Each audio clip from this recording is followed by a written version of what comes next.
Mon mari m'a demandé le divorce le jour de Noël, et sa famille s'est mise à applaudir. Mais ce que j'ai fait ensuite les a tous écrasés. C'est arrivé le dernier Noël, et j'ai encore du mal à tout digérer.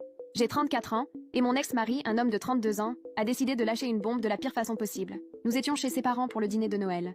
Toute la famille était là. Sa mère, son père, son frère Tyler et sa sœur Morgane. Tout le monde riait, trinquait au champagne, passait un bon moment. Puis Mark s'est levé, a tapoté son verre et a dit qu'il avait une annonce. J'ai cru qu'il allait dire que nous allions avoir un enfant ou quelque chose de beau. Mais non, il m'a regardé droit dans les yeux et a dit « Je suis heureux de vous annoncer que je vais divorcer de cette pathétique perdante. » Silence total. 2 secondes plus tard, toute sa famille a éclaté en applaudissements. Sa mère l'a serré dans ses bras en disant « Enfin mon fils, tu mérites mieux qu'elle. » Son père a levé sa coupe. Tyler et Morgan applaudissaient littéralement. Mark a continué à parler de sa patronne, Danielle, qui lui demandait de l'épouser, de la façon dont elle le traitait comme un roi et qu'il avait hâte de commencer sa vraie vie. Son frère a ri et a dit « On dirait que Noël est arrivé en avance cette année. » Frérot, je suis simplement restée assise. Je n'ai pas crié, je n'ai pas pleuré.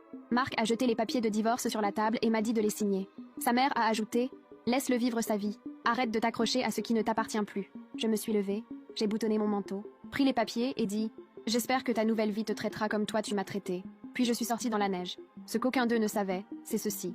Quand j'ai rencontré Mark il y a 5 ans, il travaillait comme serveur et peinait à payer son loyer. Un soir, il a renversé du vin sur mon chemisier, s'est excusé 1000 fois, et c'est ainsi que nous avons commencé à parler.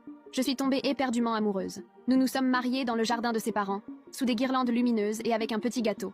Il ne m'a jamais trop posé de questions sur mon travail. Je lui ai dit que je travaillais dans la gestion de projet, ce qui n'était pas tout à fait un mensonge. J'omettais simplement quelques détails. Il y a 2 ans, son père est tombé gravement malade. Un cancer. Les factures médicales les détruisaient. On parlait de centaines de milliers de dollars. Mark pleurait chaque nuit, disant qu'ils allaient tout perdre. J'ai passé un seul coup de téléphone. Le lendemain matin, toute la dette avait disparu. L'hôpital leur a dit qu'un donateur anonyme avait tout réglé. Ses parents ont parlé d'un miracle. Moi, j'ai parlé d'amour. J'ai aussi ouvert secrètement des cartes de crédit à leur nom, par le biais de mon entreprise, déguisées en programme d'aide. Ils ne se sont jamais demandé d'où venait l'argent. Ses frères ont également obtenu un emploi dans des sociétés qui, curieusement, appartenaient à mon groupe. Mark n'a jamais posé de questions sur le comment ni le pourquoi. Avançons jusqu'au jour du divorce. 1 mois plus tard. Nous étions au tribunal. Mark est arrivé avec toute sa famille, le visage rayonnant de triomphe. Le juge a tout finalisé. Je n'ai contesté aucune clause. Il ne voulait pas de pension. Il a littéralement dit qu'il ne voulait pas de mes pièces de monnaie. Nous sommes sortis dehors. Et là, tout a changé. 3 SUV noirs et une Rolls-Royce se sont arrêtés devant le bâtiment. Des hommes en costume hors de prix en sont descendus.